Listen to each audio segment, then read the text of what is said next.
एक आदमी रोज मंदिर जाता था और कई घंटे पूजा करता और भगवान से कहता, हे प्रभु, मेरे दुख कम कब होंगे। मैं तो रोज़ तेरी पूजा करता हूँ, फिर भी इतने दुख भोगता हूँ। और वहीं अन्य जो लोग जो आपकी कभी पूजा नहीं करते, फिर भी उन्हें किसी तरह की कोई कमी नहीं है, वो सदा ही खुश रहते हैं। ऐसा क्यों है भगवान? ऐसा तो बिल्कुल नहीं होना चाहिए। इस तरह वह निरंतर संताप व अवसादग्रस्त रहता और कूदता रहता था। इस तरह व्यतीत करते उस मनुष्य का बुढ़ापा आ गया और एक दिन जब वो फिर घर से मंदिर के लिए निकला तो फिर से दूसरों को सुखी देखकर अवसादग्रस्त होकर दुखी हो गया। उसने ठान लिया कि आज तो वो पता लगाएगा कि भगवान है कि नहीं, क्योंकि यदि होते तो उसकी प्रार्थना अवश्य सुनते। ये सोचते हुए वो मंदिर जाने वाले हर आदमी से घुमा फिराकर एक ही बात पूछने लगा कि भैया, तुम्हारा कोई मनोरथ पूरा हुआ क्या अभी तक बाकी है? आश्चर्यजनक रूप से उसे सब ने यही उत्तर मिला कि वो कभी भी इस उम्मीद से आ रहे हैं, कभी ना कभी तो उनके मनोरथ पूरे होंगे।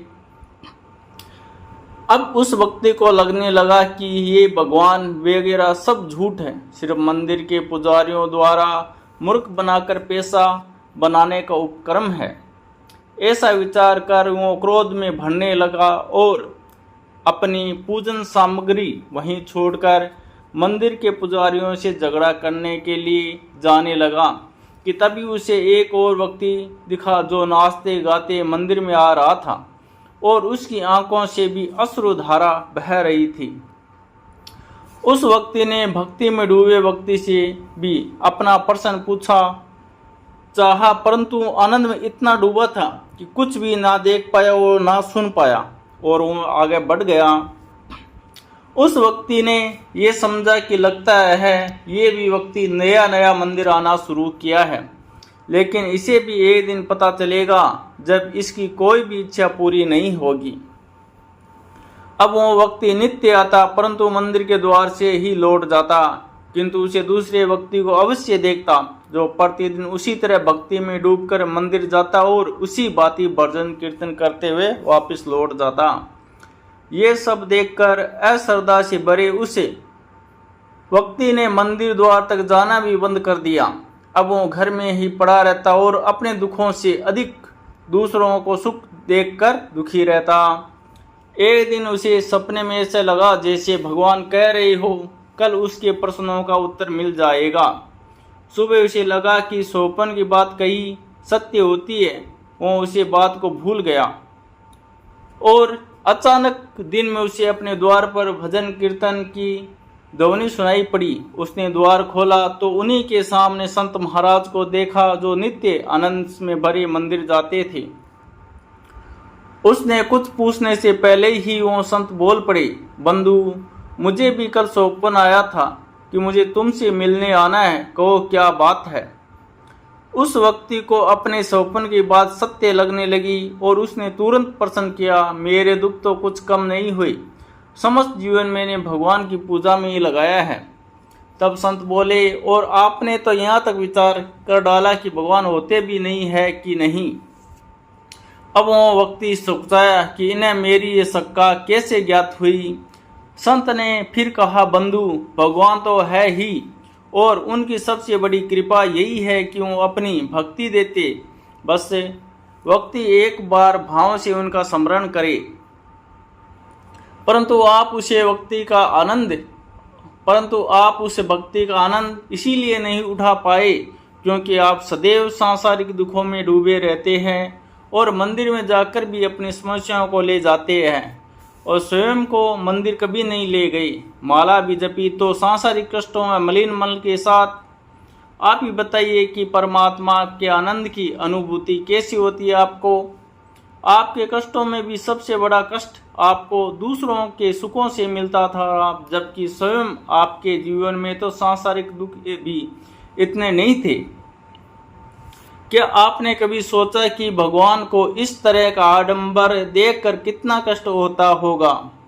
वो तो नित्य ही सोचते हैं कि आज आप भाव से भरकर आएंगे, परंतु आपने उन्हें हमेशा निराश किया है। वो तत्पर रहते थे कि कभी तो आप उन्हें हृदय से पुकारे, अपने हृदय का द्वार खोलो तो आपके जीवन में प्रविष्ट हो, परंतु आपने तो कभी हृदय में ये माना ही नहीं कि भगवान है भी नहीं। ये उसी परमेश्वर को ही कृपा है जो फिर भी आपकी शंकाओं का समाधान कर रहे हैं और आपके जीवन को परमानंद से युक्त कर रहे हैं।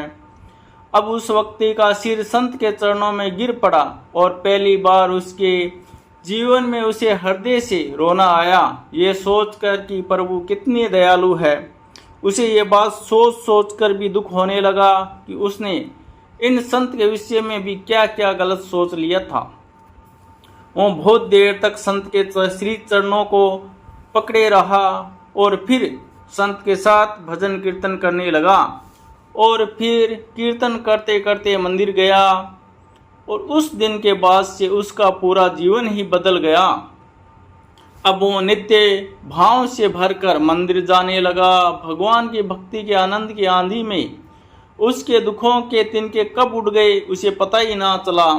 अब वो घर में भी रहता तो उसे यही लगता कि वो मंदिर में ही है।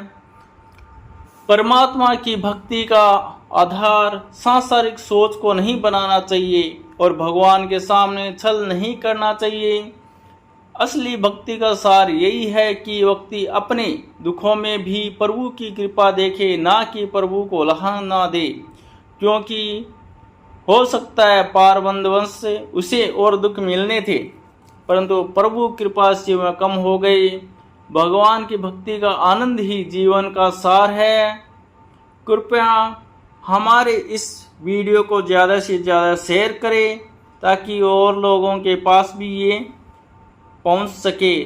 जय श्री कृष्णा, हर हर महादेव।